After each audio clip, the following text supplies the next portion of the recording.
Welcome to our discussion on learning that is a part of MS21, the social processes and behavioral issues. In this session, we are going to revisit the types of reinforcement and its strategies. Then later we'll move on to understand the schedules of reinforcement. And finally, we'll end up with understanding punishment and extinction. First of all, the meaning of reinforcement. Reinforcement refers to the consequences of a behavior.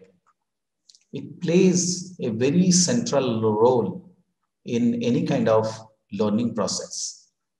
According to the law of effect, reinforcement is defined as anything that both increases the strength of the response and tends to induce called as the repetitions of the behavior that precedes the reinforcement. Reinforcement is defined functionally also. Something is reinforcing only if it is strengthening the response. Something if it is reinforcing within us, that means that it is strengthening. And as it strengthens, it induces a kind of repetition of the response. So reinforcement is an explanation, is an external explanation of behavior as compared to the motivation. I think motivation is also a chapter because your topic talks about social processes, social issues, social processes and behavioral issues. So in behavioral issues also, we study motivation. So here, let me differentiate in terms of reinforcement with that of the motivation. As I said, reinforcement is an external explanation, whereas when you are referring to motivation, it is an internal explanation. Why it is an internal explanation? Because it is being concerned with the inner needs. The term reinforcement and reward, the two words, reinforcement and reward, these two terms are sometimes used interchangeably. But however, there is a technical difference that is there in these two terms. When you say reward means it is simply something that the person who presents it deems to be desirable. It may not be always be reinforcing. That means in very simple words, suppose a reinforcement, if you are referring to, reinforcement talks about the consequences of the behavior. There are 4 types of reinforcement. Those are to be called as the positive reinforcement, number 1. Number 2 is the negative reinforcement. Number 3, punishment. And 4th one is the extinction. I think first let's look about the first 2 reinforcers. That is namely positive and negative reinforcement. Positive and negative reinforcement seeks to encourage the desirable behavior by different approaches. So let's talk about extensively about the positive reinforcement. Positive reinforcement is a kind of reward that is extended, and that is extended because we are desiring that behavior. The reward should be such which will be stimulating the desired behavior, and it will also be strengthening the probability of repeating that kind of behavior in future. So positive reinforcers can be primary or secondary in nature. Those reinforcements actually have a very direct beneficial consequences, and therefore they are known as primary reinforcement. For example, the primary reinforcement are in the form of the basic physiological need. Okay, what we need, the basic physiological things that we need: food, clothing, and shelter. So these are the primary reinforcement. Whereas secondary reinforcers, the other one that brings benefit but have different kinds of meaning for different individuals. Money. Okay, money is the most powerful positive reinforcement. because that helps us to purchase the primary reinforcers. The primary reinforcers, as I said, it is in the form of food, clothing, and shelter. The secondary reinforcers can be something like in an organizational setup, when people get a chance to participate in the decision making process, when they're doing a good job, when they are properly been rewarded, when they get a raise, get a promotion, they get recognition. These are the secondary reinforcers. There are actually a few conditions for positive reinforcement. What we are discussing about it can stand effective. Okay. Number one, the reward that the positive reinforcement gives, it need to be matched with the need of the employees, because all individuals, they have different motivations for performance. Managers must either develop a reward system that is appropriate for all members of their organization, or they should tailor their reward that will suit for each individual. For example, one employee, for one employee, money actually may be an enforcer, while for another one it will be praise that will more effective enforcers. So therefore, the second point arises among the positive reinforcement, that effectiveness of positive reinforcement is about the reward what you are extending. It must be contingent upon the type of performance. That means the greater the degree of performance of the employee, the greater will be the reward. Or in other words, the reward need to be directly linked with the behavior. The third and the last point talks about the timing of the reward, which is very important. And this is known as the principle of something called as a principle of immediate environment. The reinforcement will have a profound effect if it is administered soon after the desired behavior has occurred. The longer the delay, if we are extending the reward for the desired behavior, the effectiveness will go down. The less effective such a reward will be as for a positive reinforcement.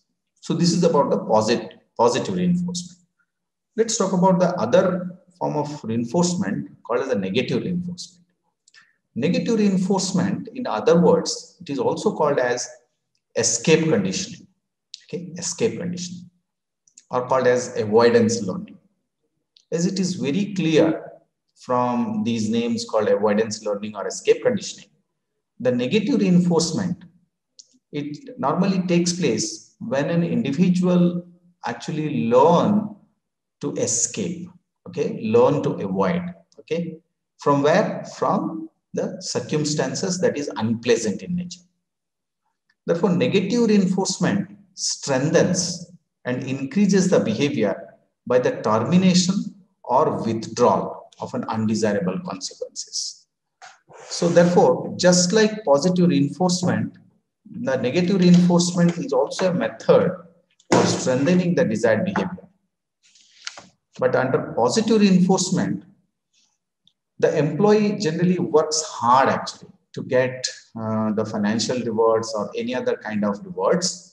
Whereas under negative reinforcement, employees work hard to escape or to avoid from the unpleasant consequences. Like, for example, they get like an employee getting a reprimand from the boss itself. Let's take an example.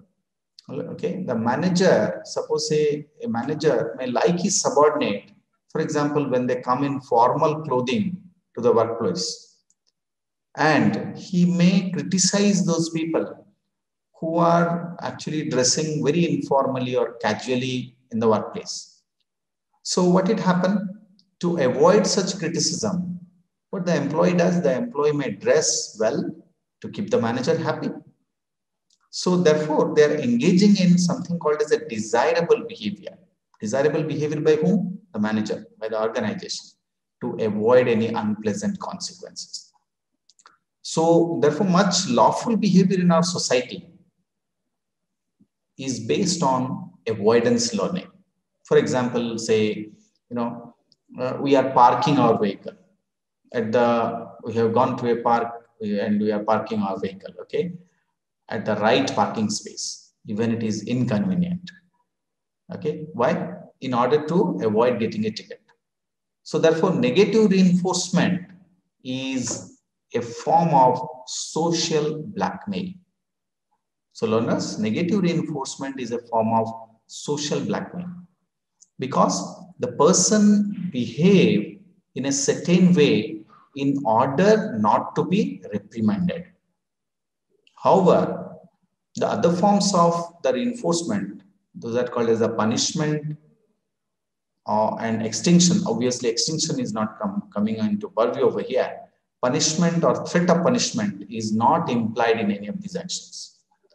So in workplaces, training, safety, warnings, orientation sessions, and counseling basically helps employees against negative consequences of undesirable behavior. So when coupled with positive reinforcement for appropriate behavior, the effect can be extremely beneficial. Let's talk about the different schedules of reinforcement. Reinforcement never follow a particular response always. For example, a student studying hard for the exam, okay, every time. Sometimes he gets good marks and sometimes he may not get good marks. From organizational point of view, a hard-working employee who always does his work in time, actually you find that sometimes he gets praise and recognition. At other times, he or she may get ignored. In many cases, the occurrence or absence of reinforcement following a given form of behavior, seems to be random because it is governed by definite rules.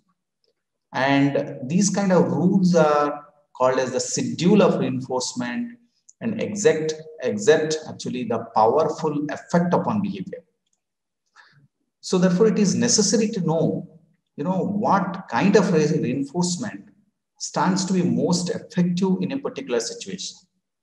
It is also equally important to examine the various ways or schedules of administering the techniques of reinforcement. In this context, let's talk about the types of reinforcement schedule. There are a couple of behaviorists who have come forward to prescribe the different types of reinforcement schedule. One is the Aldis, who is prescribed two types of reinforcement schedule. One is called as a continuous schedule. The other one is called partial schedule. Similarly, another couple of behaviorists whose name is Forster and Skinner, they come out with four types of reinforcement schedule, which are actually more applicable for something called as partial reinforcements. Let's talk about one by one each. When you are referring to continuous schedule, a continuous reinforcement schedule reinforces actually the desired behavior each and every time when it is administered. And such reinforcement actually is immediate, because when such reinforcement happens, it enhances the positive behavior very rapidly. But when the reinforcement is withdrawn, you may see that the performance decreases.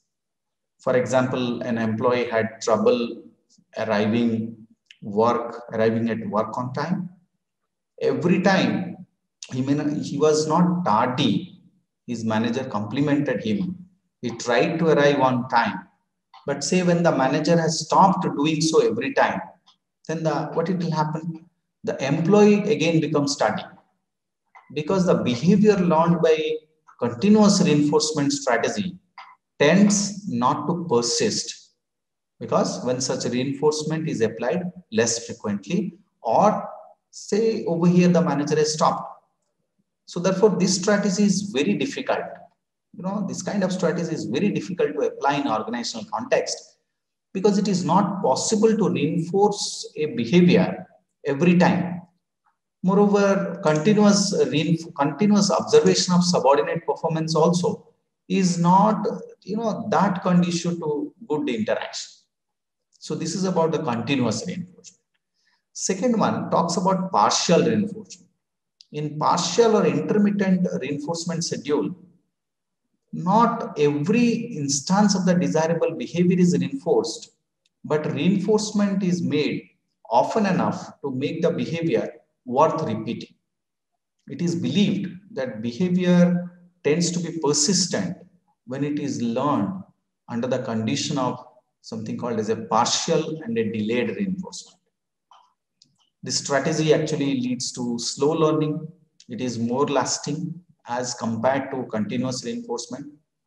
Partial reinforcement schedule has also been found having a wider application in a subject like your social processes and behavioral issues, which is a part of organizational behavior.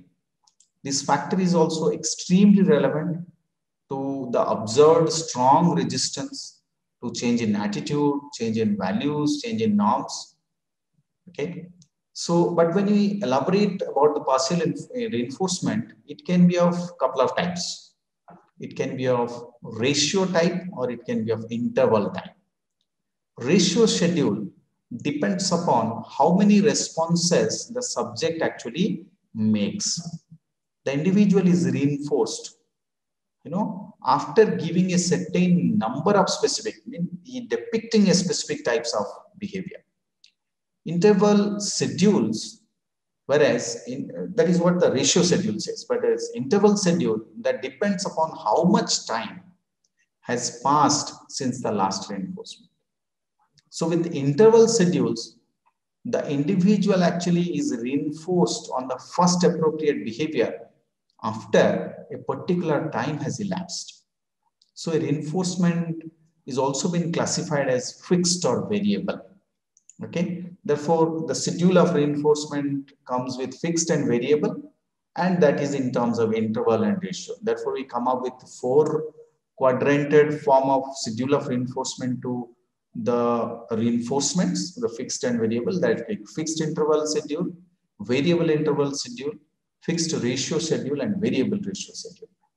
Let's talk one by one each. When you are talking about fixed interval schedule, in this type of schedule, a fixed amount of time has to elapse before a reinforcement is administered. The critical variable over here is the time, and we are making it constant. In the beginning of any learning situation, actually a very short interval is required. However, when the learning progresses, the interval can be stretched out. Some of the most common example is the salaries or wages that is actually being paid at the end of a fixed period of time. Because most of us or most of the employees, they work on either in many forms, like they paid hourly or weekly or monthly for the time they spent. The limitations of this schedule is in the fixed interval schedule, this produces an uneven pattern of response. That means the highest rate of responses occurs when the reinforcer, when the reward is fairly close to the time.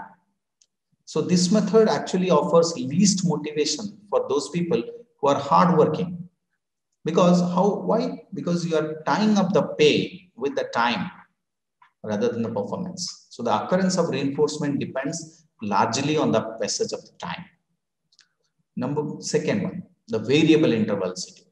In the variable interval schedule, rewards are distributed in time so that the reinforcements are unpredictable.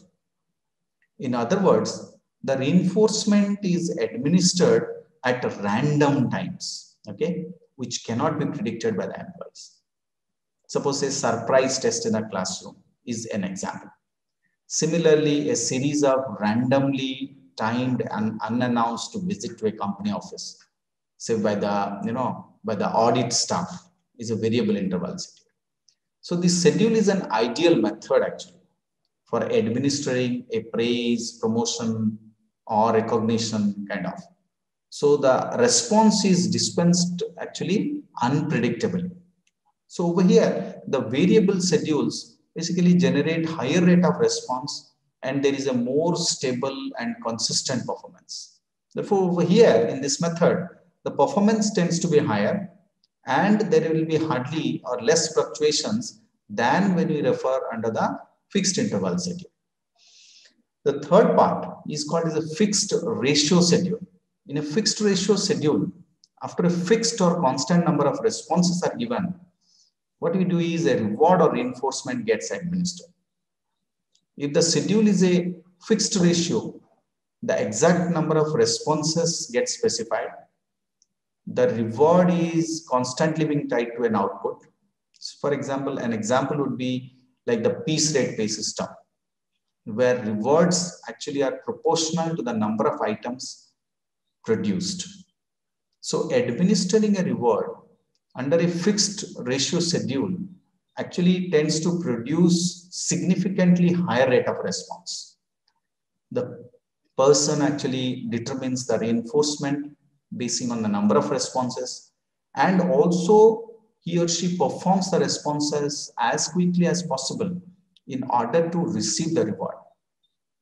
Over here, the higher rate of response will be both actually steady and it's also fast. And the response level of workers will be significantly higher than that obtained under an interval schedule. The last one is called as a variable ratio schedule.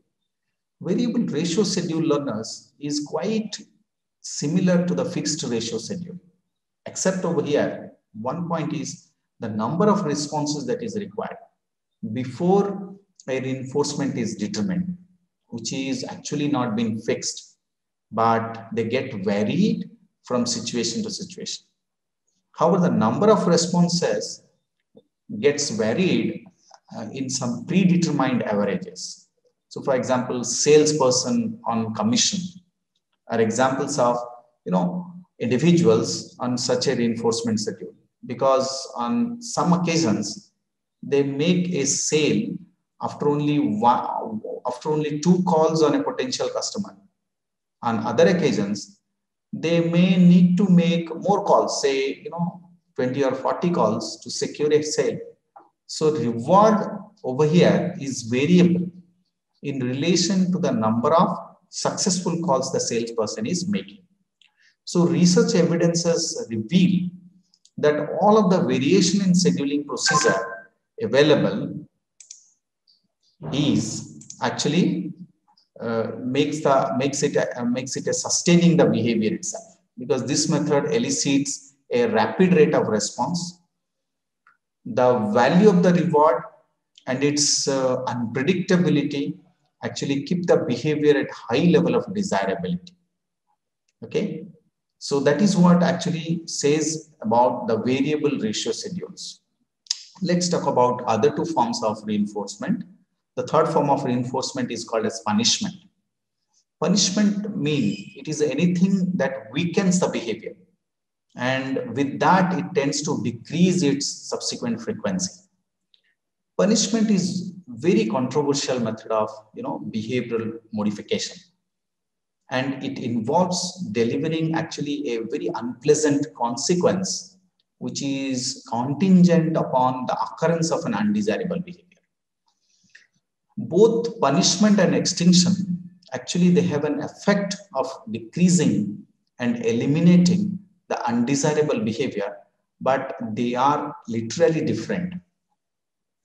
When you say extinction, extinction is used to reduce the undesirable behavior. Why? Because you have already rewarded them previously. Okay. Whereas now let's focus on the punishment actually, because anyway we are going to discuss extinction separately. The punishment process, this consists of application of an undesirable consequences or withdrawal of the desirable consequences for an undesirable behavior, which has never been associated with the reward before. Common form of punishments are like when a boss criticizes his subordinate harshly, or an organization withholds the pay, deny the privileges, demotions takes place, or they take away the freedom of the employee to do his job on his own way. Punishment actually is a historic method. It's a historic method of reducing or eliminating the undesirable behavior. Sometimes punishment frustrates the punished, and that may also lead to antagonism towards the punishing agent. They'll have a bad, feeling towards the punishing agent. As a result of it, the effectiveness of the publishing agent who does, it reduces over time. For example, if an employee is reprimanded by his manager for taking unauthorized work breaks, the behavior may stop, but only when the manager is around. And when the manager is not visible, the breaks may occur once again. So accordingly, the management usually discourages the applications of any form of punishment, and usually the positive reinforcement techniques are normally used to be preferred. However, there are situations where punishments also becomes necessary for modifying the behavior, because certain undesirable behavior must be punished, otherwise they'll have far-reaching effect. For example, an employee who actually sexually harasses, for example, a co-worker, should not go unpunished, but because the possible danger of punishment, it must be administered actually properly. Therefore, when we talk about punishment, punishment is the attempt to eliminate or weaken an undesirable behavior. It is in two ways. One way to punish a person is to apply a negative consequences, that is called as the punishers following an undesirable behavior.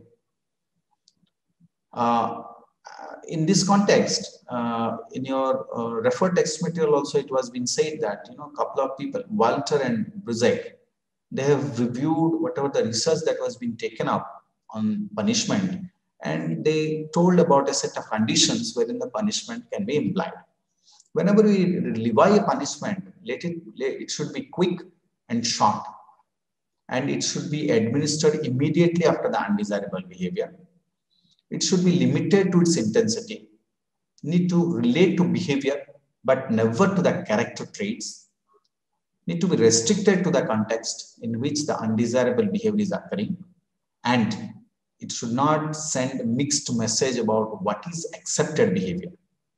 And penalties should take in different forms, should take the form of withdrawal of rewards, but never ever not the physical pain. So this is about the punishment. Let's talk about extinction.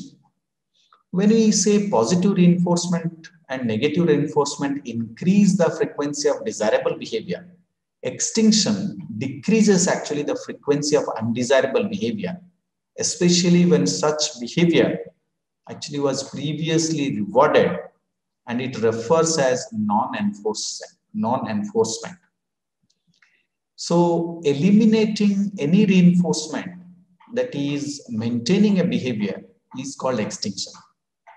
In other words, if rewards are withdrawn for behaviors that were actually previously enforced, the behavior itself will probably become less frequent and eventually die out. So this method involves a suitable form of punishment in the form of withholding the positive reinforcement or simply ignoring the undesirable behavior. For example, a college teacher who wishes to discourage the mischievous student from disturbing the class by asking unnecessary questions can eliminate this behavior by ignoring those students who raise their hands to ask questions. Hand raising will become extinct actually over here when it is invariably met with an absence of reinforcement. So from an organizational point of view, say an employee, for example, picks the fight with everybody and who is apparently punished or reprimanded by the supervisor may continue the disruptions because of the attentions actually they bring. So by ignoring or isolating the disrupting employee, attention is withheld and possibly also the motivation for fighting. So it needs to be emphasized that even desirable behavior will become extinct if rewards are stopped, right? For example, there is another example like, an employee who is very punctual in office and is praised by his supervisor. Because of this habit or one pretext or the other, that will become casual in his behavior if the supervisor starts ignoring this quality of his and stop praising him in front of other employees or does not recommend him for a pay rise. So this is all about, the reinforcements, the 4 kinds of reinforcements. While summarizing, Let me briefly recap what we have discussed. We spoke about reinforcement. Reinforcement actually refers to the consequences of a behavior. Reinforcement is an attempt to develop or strengthen a desirable behavior, a sort of feedback about the success of past behavior. Feedback is information that can be used to modify or maintain the previous behavior. And this feedback comes in different forms like intrinsic, extrinsic, concurrent, or delayed. If consequences of a behavior are positive, then obviously there will be a positive reinforcement. And behavior does not get repeated when the consequences are negative. There is a negative reinforcement. So positive or negative reinforcement is administered through certain schedules. And the schedules of reinforcement that we discussed are in the form of fixed interval schedule, variable interval schedule, fixed ratio schedule, and variable ratio schedule. Finally, people differ in many ways regarding their background, skills, and expectations. Therefore, the role of the management is to recognize their differences and develop appropriate reinforcement processes and programs, keeping in mind the needs of the employee. So this is all about the reinforcement, the different schedules of reinforcement, and also we spoke about the last two forms of reinforcement, that's called as the punishment and extinction. Thank you.